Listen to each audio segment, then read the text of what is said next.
Од утре 14 мај па се до 21 мај општина Ѓурче Петров ќе спроведува пролетна акција за бесплатно собирање кабаст отпад.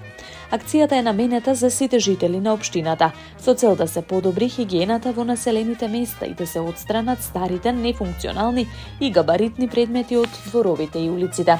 Како што информираат од локалната самоуправа, станува збор за организирана и бесплатна услуга наменета за одложување на габаритни предмети, како стар мебел, електроуреди и друг отпад кој не припаѓа во редовните контејнери.